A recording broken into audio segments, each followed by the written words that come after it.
প্রিভেন্টিনা ওষুধের নাম যারা সৎসঙ্গী তারা কম বেশি সবাই জানেন। এটা চামড়ার বিভিন্ন রোগের জন্যই মানে বা পুড়ে যায় যদি সেই হিসেবে ব্যবহৃত হয়। ইনফ্যাক্ট ঠাকুর ছিলেন অত্যন্ত কম্প্যাশনেট এবং সিম্প্যাথেটিক।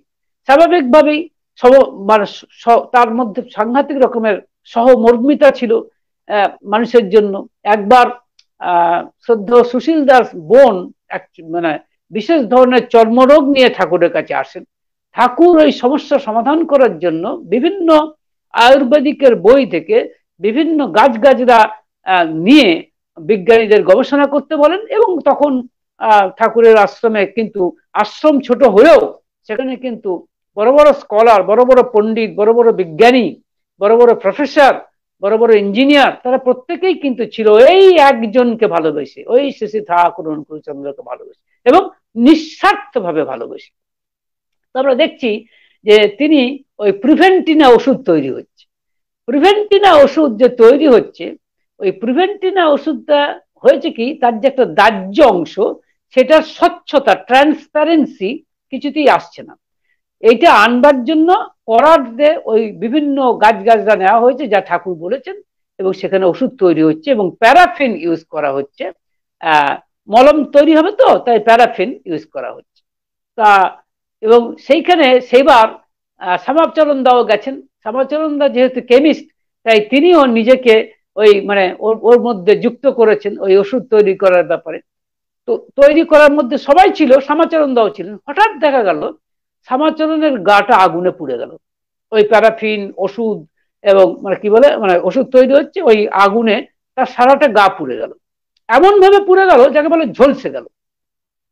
এই খবর শুনেই ঠাকুর দৌড়তে দৌড়তে এসে বলছেন, এই সর্বনাশ, ওষুধ তৈরি করতে গিয়ে কি হয়ে গেল। আর সেই সময় উপস্থিত আছেন ডাক্তার সুবোধ সেন। তিনি ঋত্বিক ছিলেন, সপ্রতি ঋত্বিক, আপনারা জানেন। পরবর্তী ক্ষেত্রে হয়তো ঋত্বিক হয়েছিলেন বা প্রতিঋত্বিক হয়েছিলেন। ওই ডক্টর সুবোধ সেন অত্যন্ত খ্যাতনামা ডাক্তার, ঠাকুরের অত্যন্ত নিষ্ঠাবান কর্মী এবং ইষ্টপ্রাণ, ঠাকুরন্ত প্রাণ তিনিও ছিলেন। তাকে দেখে তিনি ঠাকুর বলছেন, দেখ দেখ ওষুধ তৈরি করতে গেলে কি হলো, দেখ দেখ দেখ, এখনই সারিয়ে দিতে হবে, এখনই ওষুধ চিকিৎসা কর। পুরো ব্যাপারটা কিন্তু ডক্টর সুবোধ সেন দেখছিলেন। দেখে তিনি কমেন্ট করলেন, ঠাকুরকে বললেন, ঠাকুর কি চিকিৎসা করব, এটা তো ঘটারই ছিল। আমি জানি যে কারণে আপনি প্রিভেন্টিনা ওষুধ তৈরি করছেন, এই শ্যামাচরণ দা ঠিক যেন তারই একটা আইডিয়াল মানে মানে বলা যায় মানে এক্সপেরিমেন্টাল মেটেরিয়াল। তাকে দিয়ে আপনি আগুন জ্বালিয়ে দিলেন, আর তাকে দিয়ে এই ওষুধ দিয়ে আপনি তাকে সারাবেন। ভক্তের কাছে ভগবান ধরা পড়ে যান। ঠাকুর কিন্তু মানে মানে একটু হেসে ফেললেন, হেসে ফেলে বলছেন, তুমি যে কি কও, তাড়াতাড়ি সারাও, তাড়াতাড়ি সারাও। এবং বলতে অবাক লাগে এবং অবাক ভাবতেও আনন্দ লাগে, অবাকও লাগে। এই প্রিভেন্টিনা দিয়ে এই তার চিকিৎসা হলো। ডাক্তার সুবোধ সেন বললেন, এর চিকিৎসার ওষুধ কিন্তু এই প্রিভেন্টিনা। এই প্রিভেন্টিনা দিয়েই তিনি শুধু সেরে উঠলেন তাই নয়, তার সারা গায়ে কোনো দাগ, পোড়ার দাগ পর্যন্ত ছিল না। এটা কিন্তু একটা ঐতিহাসিক দলিল হিসেবে থেকে যাবে। এর কার্যকারণ সম্পর্ক কি এটা আমরা জানি না, সেটা ঠিক আছে, কিন্তু এটা ঠিক যে এটা কিন্তু ঘটেছিল। হয়তো এর মধ্যে কিছুটা অনেকেই অলৌকিকতার টাচ পেতেও পারেন, আমি বলতে পারবো না, কিন্তু এটা ঘটেছিল আর কি। এবং তো এটা আমরা দেখছি। এবং আরেকটা জিনিস দেখছি যে ঠাকুরের প্রতি যদি ভালোবাসা থাকে, জীবনের কেন্দ্রে মানুষ যদি ইষ্টকে গ্রহণ করে এবং তাকে ভালোবাসার জন্য যদি সে মুখিয়ে থাকে, যা হোক তার খুশির জন্য যদি কেউ প্রস্তুত থাকে, তাহলে সে যে কি করতে পারে, শ্যামাচরণ মুখোপাধ্যায় তার একটি একেবারে গ্ল্যারিং এক্সাম্পল, একবারে যাকে বলে জ্বলন্ত দৃষ্টান্ত। স্যানিটারি ল্যাট্রিন গভর্নমেন্ট বসানোর কথা বললেন এবং সৎসঙ্গ এটা মানে টেন্ডার নিলেন, এবং তার পুরোধা পুরুষ ছিলেন শ্যামাচরণ মুখোপাধ্যায়। এবং তিনি স্যানিটারি ল্যাট্রিনও অত্যন্ত সফলতার সাথে, তিনি একা নন, সেখানে অনেকেই ছিলেন, অনেক ইঞ্জিনিয়ার ছিলেন, আমি আগেই বলেছি, প্রফেসর ছিলেন, সায়েন্টিস্ট ছিলেন, তারা প্রত্যেকে মিলে, যদিও বলা যায় মুখ্য চরিত্রে ছিলেন বলা যায় আমাদের শ্যামাচরণ মুখোপাধ্যায়। এবং তিনি কিন্তু স্যানিটারি ল্যাট্রিন ইয়ে করলেন। তৃতীয় যে টেন্ডারটি তিনি নিলেন সেটা মানে বলতে গেলে মানে হৃদকম্প উঠে যাওয়ার মতো। মানে ভক্ত যে কত শক্তির অধিকারী হতে পারে সেটা এই ঘটনায় আপনারা বুঝতে পারবেন। তখন পদ্মা নদীর মানে উপর দিয়ে সারা ব্রিজ তৈরি করেছে ইংরেজ সরকার। সারা ব্রিজ তৈরি করতে গিয়ে কিন্তু অনেক মানুষের জীবন বলি হয়ে গেছে, কারণ প্রবল খরস্রোত এই পদ্মা নদী, স্বাভাবিকভাবেই সেখানে মানে অনেক বলি হয়ে গেছে। যাই হোক, কিন্তু ইংরেজ তাদের বণিক বুদ্ধি, তারা সারা ব্রিজ তৈরি করেছে যাতায়াতের জন্য, কারণ কমিউনিকেশনের একটা বিরাট গুরুত্ব রয়েছে। সারা ব্রিজ করার পরে তাদের পরিকল্পনা হচ্ছে সারা ব্রিজের উপরে তারা রেলের লাইন বসাবে। আর এই রেল লাইন বসানোর জন্য কাঠের তক্তা বা স্লিপারের প্রয়োজন। এই প্রচুর স্লিপার বা কাঠের তক্তা প্রয়োজন। এইটার টেন্ডার তারা ঘোষণা করেছে। শ্যামাচরণ মুখোপাধ্যায় সেই ঘোষণার কথা জানতে পেরেছেন।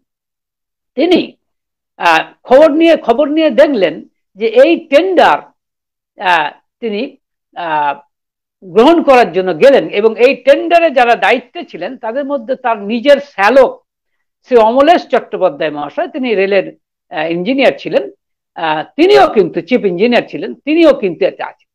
তিনি তার শ্যালককে গিয়ে বললেন, আমরা এই টেন্ডার নিতে চাই, সৎসঙ্গ এই টেন্ডার নেবে। অমলেশ চট্টোপাধ্যায় আকাশ থেকে পড়লেন, বলে দেখো এই যে এত বড় টেন্ডার যে তোমরা নেবে, এত আর্থিক সঙ্গতি কি তোমাদের আছে? তোমাদের তো এত আর্থিক সঙ্গতি নেই। কিন্তু আমি আগেই বলেছি, সৎসঙ্গের অভিধানে ইম্পসিবল বলে কোনো ওয়ার্ড, অসম্ভব বলে কোনো ওয়ার্ড কিন্তু ছিল না। আশ্চর্য মনে হয়, আমি বললাম না, ভক্তের ক্ষমতা যে কতখানি হতে পারে, ভগবান তখন ভক্তের কাঁধে ভর করেন, এটাই হয়।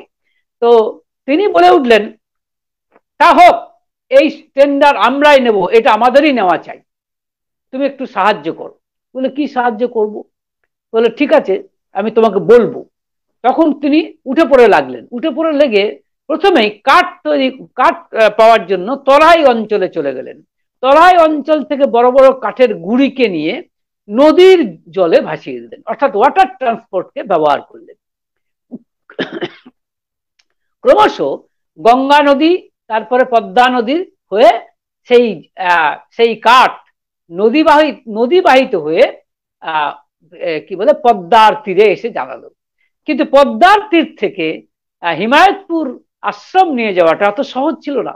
সেটা এই সমস্ত ভক্তরা যারা আশ্রমে ছিলেন, সমস্ত দাদারা, তারা বা অন্যান্য একেবারে কি বলবো, মানে 8 থেকে 80 এই বয়সের সমস্ত মানে পুরুষেরা, তারা দাদারা প্রত্যেকে গড়িয়ে গড়িয়ে ওই কাঠের গুঁড়ি নিয়ে আসছে একজনকে ভালোবেসে, তার নাম শ্রী ঠাকুর অনুকূলচন্দ্র।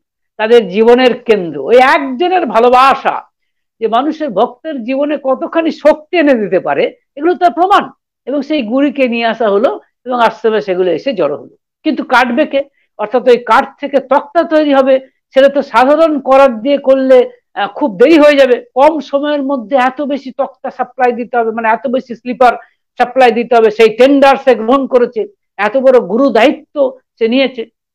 প্ল্যান শ্যামাচরণ দা তিনি ঠাকুরের নাম করছেন এবং ধ্যান করছেন, করতে করতে একটা বুদ্ধি বেরিয়ে গেল।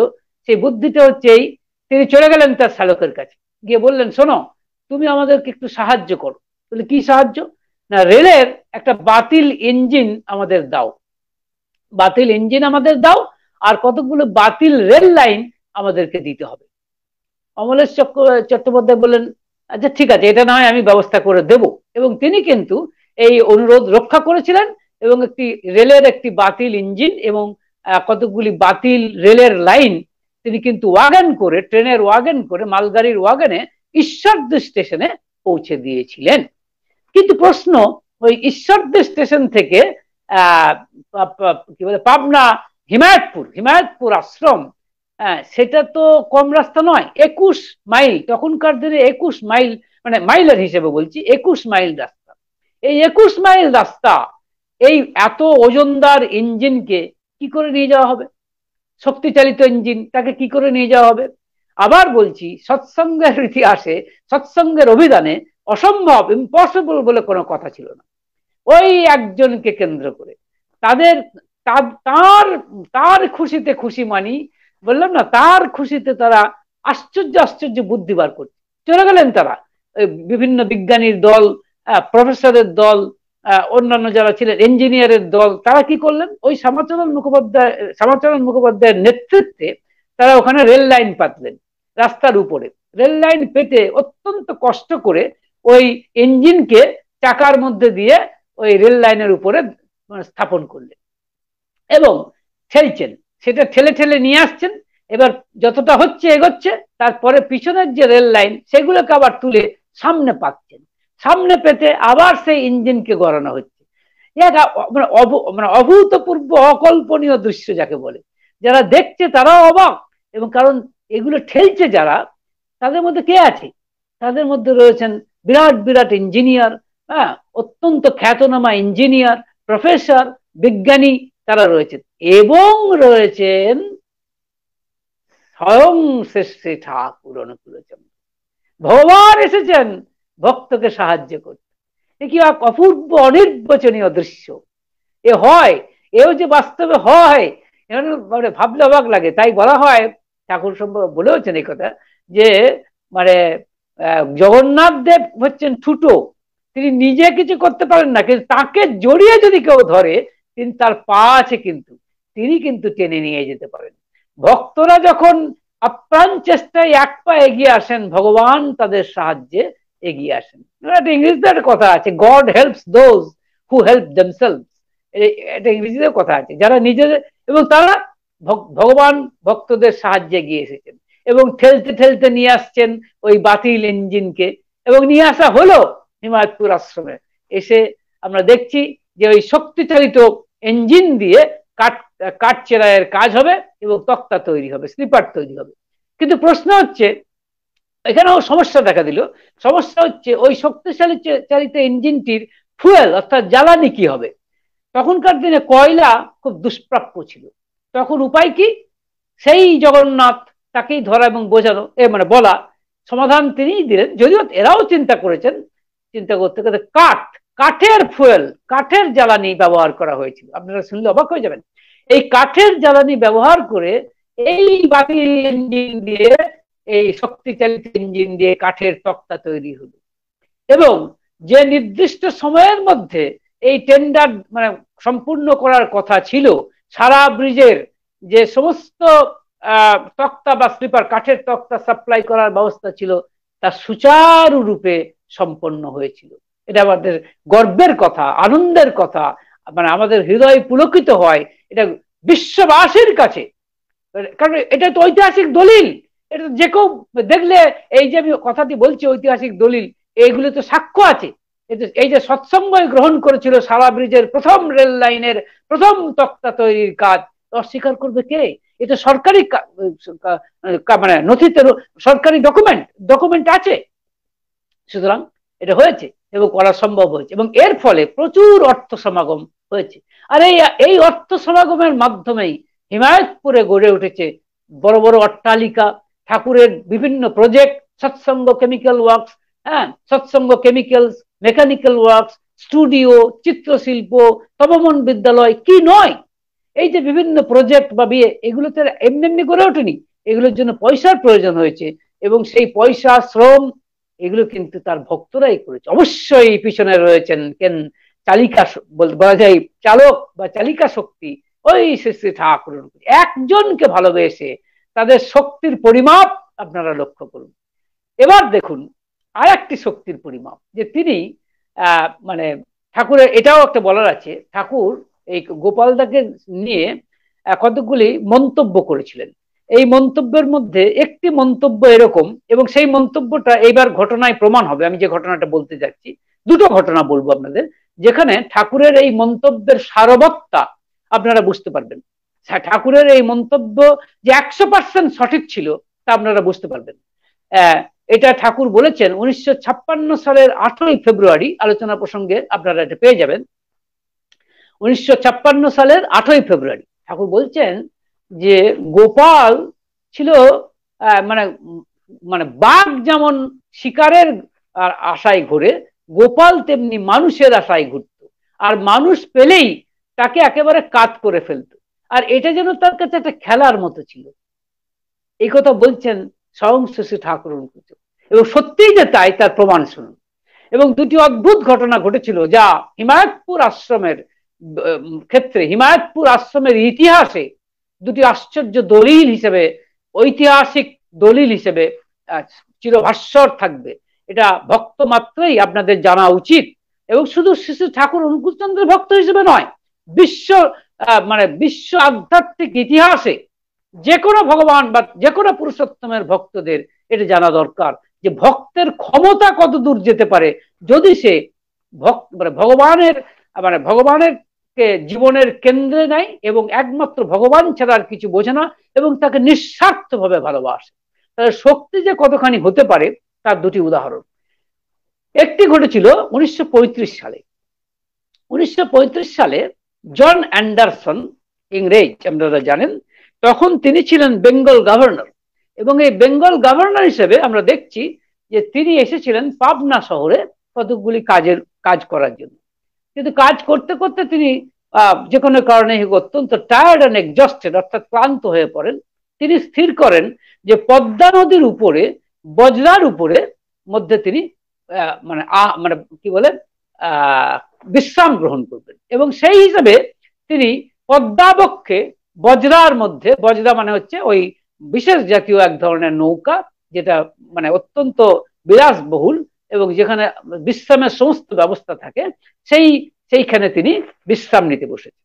এবং সেটা আমাদের আশ্রমের কাছে যে পদ্মা নদী ছিল তার খুব কাছাকাছি। খবর পেলেন শ্যামাচরণ মুখোপাধ্যায়। খবর পাওয়ার সাথে সাথেই তার মনে হলো এইরকম ব্যক্তিত্বকে যেভাবেই হোক আশ্রমে নিয়ে আসতে হবে। কেন? কারণ হচ্ছে শ্যামাচরণ মুখোপাধ্যায় ভেবেছিলেন যে ঠাকুরের যে জীবন দর্শন, ঠাকুরের যে মানে অপার মানবতা বোধ এবং মানুষের জন্য নিবেদিত প্রাণ, এই ঠাকুরের যে জীবন দর্শন, তার যে কার্যকলাপ, তার যে কর্মপদ্ধতি, তার যে কর্মসূচি, তার যে এগুলি বিশ্ববাসীর কাছে প্রচারিত হওয়ার প্রয়োজন আছে। এবং এইরকম ব্যক্তিত্ব যদি আসে তাহলে কিন্তু তারা স্বাভাবিকভাবেই তারা কিন্তু জানতে পারবে এবং তাদের মাধ্যমে বিশ্ববাসীর কাছে এটা প্রচারিত হবে, এবং এই সমস্ত ব্যক্তিত্বদের মাধ্যমে হয়তো আশ্রমেরও নানাবিধ উপকার হতে পারে। এইটা ভেবে তিনি এই কি করলেন, তাকে মানে আশ্রমে নিয়ে আসার জন্য চলে গেলেন এবং কর্মপদ্ধতি তিনি স্থির করলেন। কি করলেন? তিনি ওই প্রথমেই নিজেকে সজ্জিত করলেন। কি ড্রেসে সজ্জিত করলেন? না, হাফ পাঞ্জাবি, সাদা পাঞ্জাবি এবং সাদা ধুতি, যেটা আমাদের ঠাকুরের মানে এই পোশাকটি তিনি খুব পছন্দ করতেন ঠাকুর। এবং ঠাকুর মজা করে বলতেন যে এই সাদা পাঞ্জাবি আর সাদা ধুতিতে মানুষকে অ্যাঞ্জেলের মতো দেখায়, মানে দেবদূতের মতো দেখায়। আমার ব্যক্তিগতভাবে এই কথাটি খুব সত্য বলে মনে হয়, ভীষণ সত্য বলে মনে হয়। এই হাফ পাঞ্জাবি এবং হাফ ধুতি, ধুতি, সাদা ধুতি আর সাদা হাফ পাঞ্জাবি, এই পোশাকে কিন্তু এমন একটি অদ্ভুত সুন্দর নির্মল আনন্দের মানে নির্মল আনন্দের ঠিকানা লেখা থাকে, যা অন্য কোনো পোশাকে থাকে বলে আমার মনে হয় না। কেউ যদি এটা কেউ মনে করেন আমি ড্রেস কোডের কথা বলছি, বা যদি কেউ মনে করেন আমি কোনো উপদেশ দিচ্ছি, তা নয়। এটা আমার ব্যক্তিগত কথা, আমার ব্যক্তিগত ধারণা যে এর চেয়ে মানে বেস্ট ড্রেস, ভদ্র, মানে আমার কথাই ভদ্র ড্রেস আর কিছু হতে পারে বলে আমার মনে হয় না। যাই হোক, অন্যের অন্য মত থাকতেই পারে, তাদেরকেও আমি সম্মানের সঙ্গে গ্রহণ করি।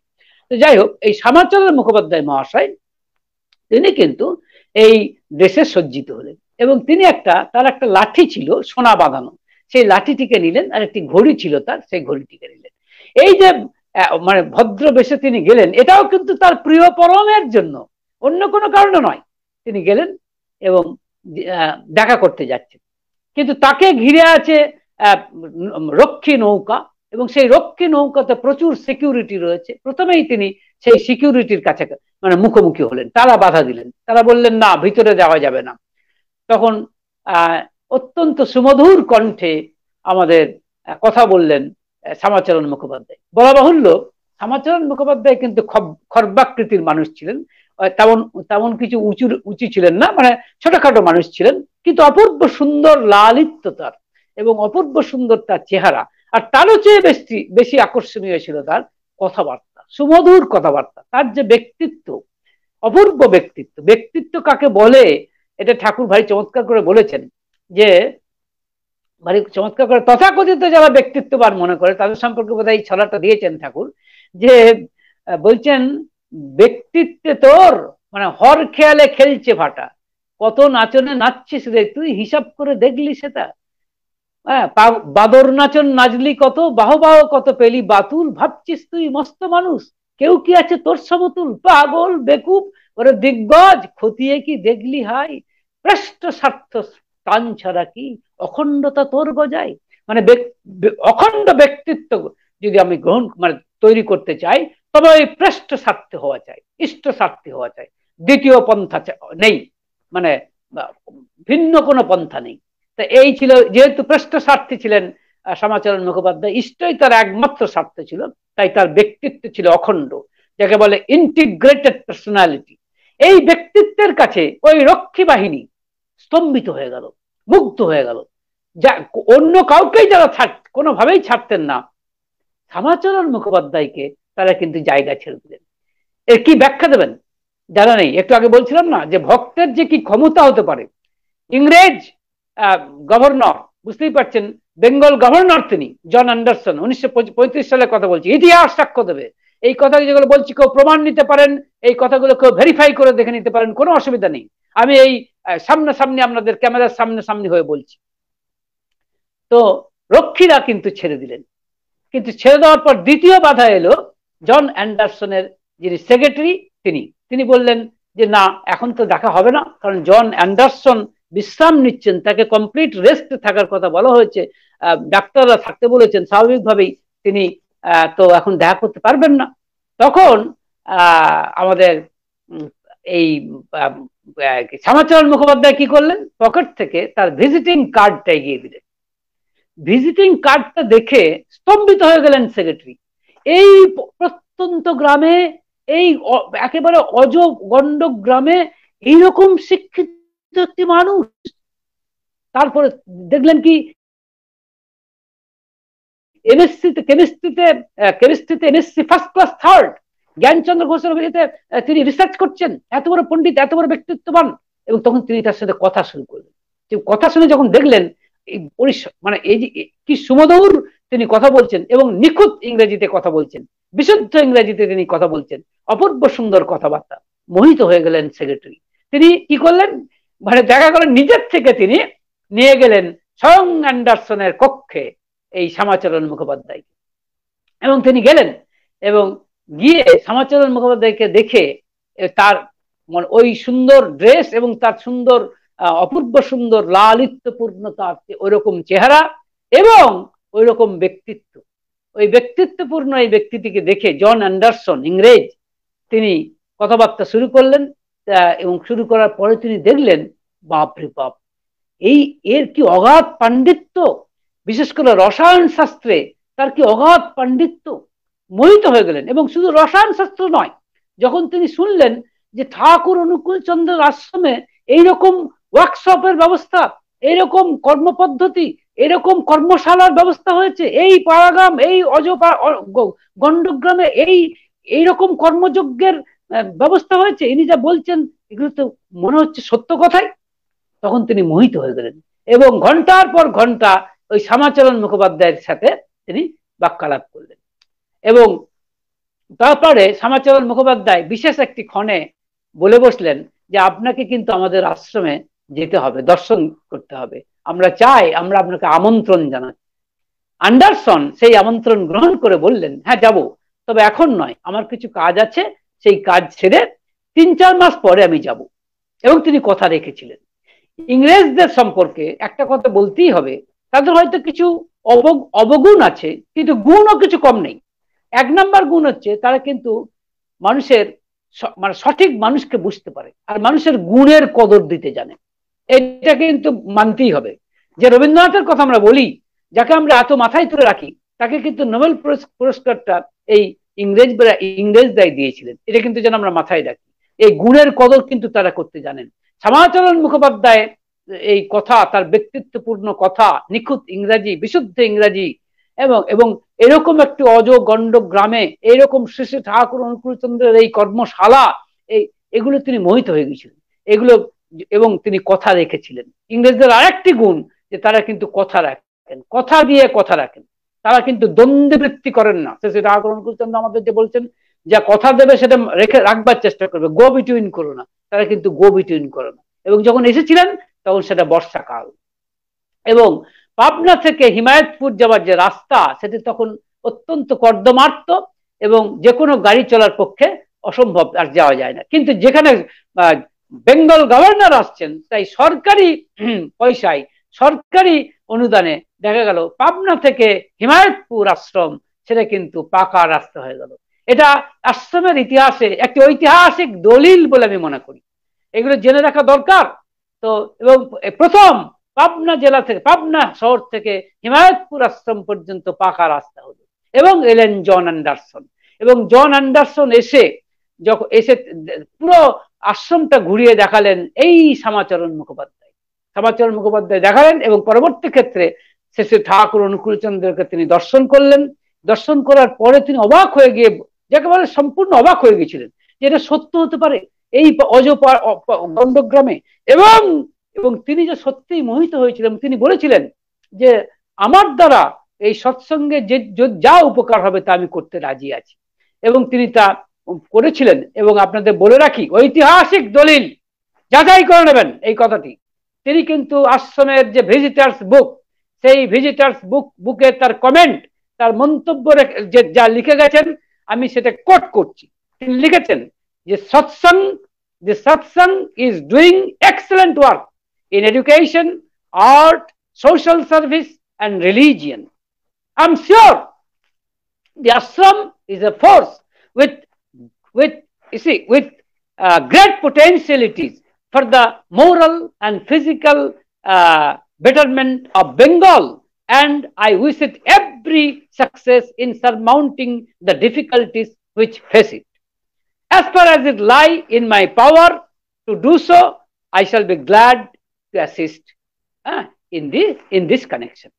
আমি আরবার রিপিট করছি, তিনি লিখে গেছেন, জন অ্যান্ডারসন কি লিখছেন, যে satsang is doing excellent work in education, art, social service and religion. I am sure the ashram is a force with great potentialities for the moral and physical betterment of Bengal, and I wish it every success in surmounting the difficulties which face it. As far as it lie in my power to do so, I shall be glad to assist in this connection. এই কথা তিনি লিখে গেছেন। এবং শ্যামাচরণ মুখোপাধ্যায় এই ঠাকুরের ইয়েতে মানে মানে যাই হোক, ঠাকুর তো তাদের গাইড স্বাভাবিকভাবেই। তিনি তৈলচিত্র, তার একটি তৈলচিত্র নির্মাণ করেছিল চিত্রশিল্পীরা, ওই তো আমাদের হিমায়তপুর আশ্রমের যারা শিল্পী ছিলেন। এই প্রসঙ্গে আমাদের বলা দরকার, বঙ্কিমচন্দ্র ঘটক একজন, যিনি কিন্তু রামকিঙ্কজ বেজের চেয়ে কিছু কম প্রতিভাবান ছিলেন না। আমাদের দুঃখ, আমাদের আফসোস যে সেই প্রচার তার হয়নি। যাই হোক, সে নিয়ে আমি বিতর্কে যাচ্ছি না। এই তার তৈলচিত্ররা তার তৈলচিত্র গ্রহণ করেছে, এবং সেটাকে তিনি একবার নিয়ে গেছিলেন, এবং অ্যান্ডারসন অত্যন্ত খুশি হয়েছিলেন। যেখানে অন্যান্য দর্শনার্থীরা ঘন্টার পর ঘন্টা দাঁড়িয়ে আছে, সেখানে কিন্তু ঘন্টা ঘন্টা তিনি বলেছিলেন এই শ্যামাচরণ মুখোপাধ্যায়ের সঙ্গে। এটি প্রথম ঘটনা যেটা প্রমাণ করে যে তিনি মানে ভক্ত চাইলে কি করতে পারে। আর একটি ঘটনা এবার বলছি, সেটি ঘটেছিল 1936 সালে। সেটা কি, সেটাও কিন্তু এই শ্যামাচরণ মুখোপাধ্যায় মশাই করেছিলেন। সেটা হচ্ছে এই যে আপনারা সবাই জানেন যে পাবনার হিমায়তপুর আশ্রম ঠাকুর শূন্য থেকে শুরু করেছিলেন। কেউ তার সাহায্যকারী ছিল না, বরং যারা পারিপার্শ্বিকের যারা ছিল, তারা ঠাকুরের এই সুনামে ঈর্ষান্বিত হয়েছিলেন। ঠাকুর অনুকূলচন্দ্র তার ভক্তদেরকে নিয়ে তিনি প্রথমেই যেটি করলেন, তিনি আশ্রমের এবং পারিপার্শ্বিকের উন্নতি বিধানে একেবারে ঝাঁপিয়ে পড়লেন। অথচ দুঃখের বিষয়, আফসোসের বিষয়, পরিতাপের বিষয়, তারা তা বুঝতে পারেনি। তারা তাকে নানাভাবে শত্রুতা করেছেন ঠাকুরকে। এবং যাই হোক, এবং এটা তো বলার অপেক্ষা রাখে না যে সাধের হিমায়তপুর তাকে পরিত্যাগ করে এসে দেওঘরে আসতে হয়েছিল অত্যন্ত দুঃখের সাথে, অত্যন্ত, কারণ এরকম শত্রুতা তার সাথে করা হয়েছিল যে যদি সত্যিই তিনি হিমায়তপুরে থেকে যেতেন তাহলে কিন্তু তিনি বাঁচতে তিনি হয়তো জীবনেই বাঁচতে পারতেন না। এরকম একটা কথা শুনি বিভিন্ন মহল থেকে যে তিনি কেন পালিয়ে এলেন দেওঘরে। কখনোই তিনি পালিয়ে আসেননি, কোনোভাবেই হিমায়তপুরে থাকা তার সম্ভব হতো না। আর একটা কথা বলি, ভগবান সম্পর্কে অনেকের ধারণা আছে যে তিনি বোধহয় কিছু ম্যাজিক দেখিয়ে দেবেন, কিছু অলৌকিক শক্তিতে সমস্ত শত্রুদেরকে তিনি মুখ বন্ধ করে দেবেন। তাই যদি হতো তাহলে ভগবান রামচন্দ্র মুহূর্তের মধ্যে রাবণকে উড়িয়ে দিতে পারতেন, তাই যদি হতো ভগবান শ্রীকৃষ্ণ মুহূর্তের মধ্যে দুর্যোধনকে উড়িয়ে দিতে পারতেন, কিন্তু তা তো তারা করেননি, ভালোবাসার পথটাই বেছে নিয়েছিলেন। সে যাই হোক, তো এই হিমায়তপুরে তিনি উন্নতির জন্য, মানে পারিপার্শ্বিকের উন্নতির জন্য এবং বিশ্ব মানবতার উন্নতির জন্য তিনি সমস্ত রকমের কর্মসূচি গ্রহণ করেছিলেন। তার মধ্যে একটি বিশেষ কাজ তিনি করেছিলেন যে মায়েদেরকে শিক্ষিত করে তোলা, মায়েদেরকে সর্বাঙ্গীন তাদের যে বৈশিষ্ট্য সেই বৈশিষ্ট্যের পূর্ণ বিকাশ ঘটানো। তাই তিনি মায়েদেরকে শিক্ষালাভ করতে পারে তপোবন বিদ্যালয় সৃষ্টি করেছিলেন, তৈরি করেছিলেন, অবশ্যই তার ভক্তদেরকে নিয়ে। সেখানে অনেক অত্যন্ত নামি দামি প্রফেসর পড়াতেন, বিজ্ঞানী। আমি আগেই বলেছি প্রচুর শিষ্য ছিল যারা ঠাকুরকে ভালোবাসতেন এবং ঠাকুরকে ভালোবেসে নিঃস্বার্থভাবে তারা এই কাজগুলি করেছে। তো আমরা দেখছি যে তিনি এগুলি করেছেন এবং অন্যান্য বিভিন্ন কর্মসূচি তিনি করছেন। এটি কিন্তু ওই সমস্ত পারিপার্শ্বিক যে সমস্ত মানুষজন তাদের পছন্দ হয়নি, বিশেষ করে কিছু অত্যন্ত সমাজের যারা উঁচু শ্রেণীর লোক তাদের পছন্দ হয়নি যে শ্রী ঠাকুর অনুকূলচন্দ্রের তার এত নাম যশ হচ্ছে, তাকে নিয়ে এত উন্মাদনা, এটি তাদের সহ্য হয়নি। ফলত তারা কি করলো না, আশ্রমের নামে কমপ্লেন করে দিল। এবং কমপ্লেনটা কি করে দিল যে এখানে নাকি নানা রকমের অসামাজিক কার্যকলাপ চলে এবং বিশেষ করে মহিলা গঠিত মেয়েদের নিয়ে অত্যন্ত দুর্নাম তারা রটিয়ে দিলেন। এবং এই কমপ্লেন চলে গেল একেবারে সরকারি লেভেলে সর্বোচ্চ পর্যায়ে। এবং এই অ্যালিগেশন গুলো ঠিক না বেঠিক এটা ইনভেস্টিগেট করার জন্য, যাচাই করার জন্য 1936 সালে F.W. রবার্টসন তিনি এলেন যাচাই করতে। তিনি ছিলেন রাজশাহী ডিভিশনের কমিশনার, আইসিএস অফিসার, ইংরেজ। তিনি ছিলেন আইসিএস অফিসার, রাজশাহী ডিভিশনের তিনি কমিশনার ছিলেন। বলা বাহুল্য তখন পাবনা ছিল রাজশাহী ডিভিশনের আন্ডারে প্রশাসনিকভাবে, মানে অ্যাডমিনিস্ট্রেটিভলি সেটা কিন্তু আন্ডার রাজশাহী ডিভিশন। স্বাভাবিকভাবেই ওই রাজশাহী ডিভিশনের কমিশনার হিসেবে এলেন F.W. রবার্টসন। এই আশ্রমের এই অ্যালিগেশন গুলো, মানে এই যেগুলো করা হয়েছে, এই যে অ্যালিগেশন গুলি, ফলস অ্যালিগেশন গুলি এই আশ্রমের এগেনস্টে লেভেল করা হয়েছে, সেই অ্যালিগেশন গুলি সরেজমিনে তদন্ত এবং কোন রকম কোন ইনফরমেশন না দিয়েই, কোন রকম খবর না দিয়েই তিনি এলেন। তাকে মানে রিসিভ করতে এলেন শ্যামাচরণ মুখোপাধ্যায়। তিনি তাকে নিয়ে ঘুরে ঘুরে দেখাচ্ছেন আশ্রমে। তিনি অবাক হয়ে দেখছেন, সর্বনাশ, একই যে সমস্ত কুৎসিত কথা এই আশ্রম সম্পর্কে শুনে এসেছিলাম, যে সমস্ত কুৎসিত অ্যালিগেশন, যে সমস্ত অভিযোগ শুনে এসেছিলাম, এখানে তো সেরকম কিছু দেখছি না। বরং তিনি দেখছেন কুড়ে ঘর সেই টিমটিমে আলোয় মায়েরা পড়াশোনা করছে। এবং কি পড়াশোনা করছেন তিনি দেখছেন, তারা অঙ্কের ক্যালকুলাস করছে মায়েরা। সর্বনাশ। তারপরে দেখছেন কতগুলি ঘরে কুড়ে ঘরের মধ্যে সেলাইয়ের ক্লাস হচ্ছে, মায়েরা সেলাই শিখে নিজেদেরকে মানে সেলফ ডিপেন্ডেন্ট করছেন, সেলফ সাফিসিয়েন্ট করছেন। পরবর্তী ক্ষেত্রে দেখতে পাচ্ছেন যে বয়স্ক মায়েরা, যাদের 40 বছর, 50 বছর, 60 বছর বয়স হয়ে গেছে, তারা অধ্যাপক পঞ্চানন সরকার মহাশয়ের মতো মাস্টারমশাইয়ের অধীনে পড়াশোনা করছেন ওই আলোর মধ্যে জ্বালিয়ে। তারপরে দিনের বেলায় দেখছেন যে, এবং রাত্রে তো দেখছেন যে তপোবন বিদ্যালয়ের যারা বিদ্যার্থী, মানে ছাত্রছাত্রী, তারা মাটি কোপাচ্ছে কোদাল দিয়ে। মাস্টারমশাইরা তারা দেখছেন যে তাদের হাতে কলমে শেখাচ্ছেন, যা ঠাকুরের নিয়ম ছিল। এবং আরো দেখছেন যে বিভিন্ন সৎসঙ্গ তিনি শ্যামাচরণদা দেখালেন, সৎসঙ্গ কেমিক্যাল ওয়ার্কস, এবং সেখানে তিনি দেখলেন কত রকমের ওষুধ তৈরি হচ্ছে যেগুলো মানবতার কাজে লাগবে। এবং বিশ্ববাসী, এটা আমাদের বলার দরকার, ঠাকুরের যে আবিষ্কৃত ওষুধ তার সম্পর্কে সম্যক রূপে পরিচিত নয়। যদি সম্যক রূপে পরিচিত হতো তাহলে কিন্তু এই ওষুধের নাম চারিদিকে ছড়িয়ে পড়তো। হয়তো ভবিষ্যতে সেটা হবেই, আজ না হোক কোনোদিন একটা হবেই। যাই হোক, দেখছেন ঠাকুর এই সমস্ত করছেন। এবং দেখছেন লেদের কাজ হচ্ছে, ঢালাইয়ের কাজ হচ্ছে, মায়েরা সব মাটি দিয়ে মাটি কেটে দাদারা সব মাটি কেটে রেখেছেন, মায়েরা সব সেখান থেকে ইট তৈরি করছে, সেখান থেকে পাকা বিল্ডিং হচ্ছে। অবাক তিনি সেসব দেখে F.W. রবার্টসন বলছেন, এ কি স্বপ্নপুরী, এ আমি কি অভিযোগ শুনে এসেছিলাম আর কি দেখছি, এগুলো কি সত্যি? আবার এবং মানে ভাবছেন, অবাক হয়ে ভাবছেন যে এখানে যে পড়াশোনা হয়, এবং তিনি সরেজমিনে তদন্ত করলেন, পড়াশোনা করে তিনি বলেছিলেন যে এখানে যে পড়াশোনা হচ্ছে এটা আমাদের অক্সফোর্ড ক্যামব্রিজের মতো।